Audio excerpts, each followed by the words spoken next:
Hey everyone, have you ever thought about making a bucket list for your emotions? Well, I have. And today I'm going to share one of my all-time favorite emotional experiences that I think everyone should strive to have before they die. I call it a vulnerability bucket list. Before we get into how to make one of these lists, let's first talk about why vulnerability matters. We often think of vulnerability as something negative, something to avoid. But vulnerability is actually the key to all human experiences. Without vulnerability, we cannot experience joy, acceptance, connection, or love. The irony is that the very things that we want the most in life are on the other side of vulnerability. I once heard someone describe vulnerability as the birthplace of all emotions. I love that metaphor, and I've been thinking about it a lot lately because it really encapsulates the essence of what it means to be alive. If we want to feel deeply, we must be willing to be vulnerable. Now that we've established why vulnerability matters, let's talk about how to create your own vulnerability bucket list. The idea is simple. Make a list of all the things that you have been wanting to do or try, but haven't yet worked up the courage to do so. For example, I wanted to learn how to cook my grandmother's famous lasagna. The recipe has been passed down for generations, but it's always been a bit intimidating to me.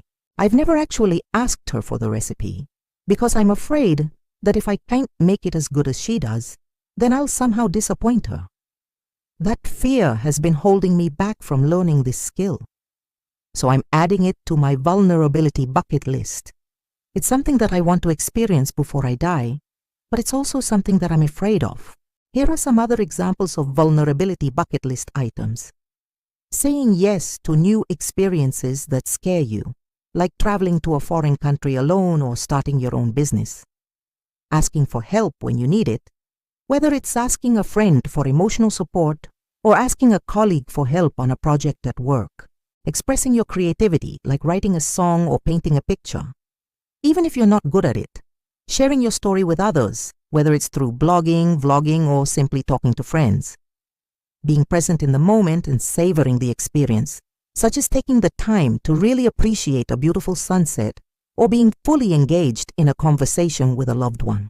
The key is to identify the things that you have been wanting to do, but haven't yet done because of fear or insecurity. It could be anything that makes you feel uncomfortable or exposed, but that you know will be worth it in the end. Now that you have your vulnerability bucket list, it's time to take action. Start by identifying the smallest item on your list, the one that you have been wanting to do, but are the most afraid of. Then start with that. Take small steps towards the things that scare you. And over time, you will build up your emotional resilience and your ability to experience life more fully. It's also important to celebrate your successes along the way. Every time you successfully complete a vulnerability bucket list item, take some time to acknowledge that accomplishment. This will help you stay motivated and keep moving forward. So I encourage you to make your own vulnerability bucket list and start checking items off of it.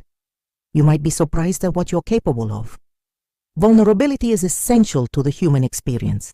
It allows us to connect with others on a deeper level, to feel more alive, and to create a life that we're excited about. But it can also be scary. That's why we need to make vulnerability a priority and actively cultivate our ability to be vulnerable. By making a vulnerability bucket list and taking action towards the things that scare us, we can start to build that muscle and create a life that we're proud of. Thank you for watching, and see you next time.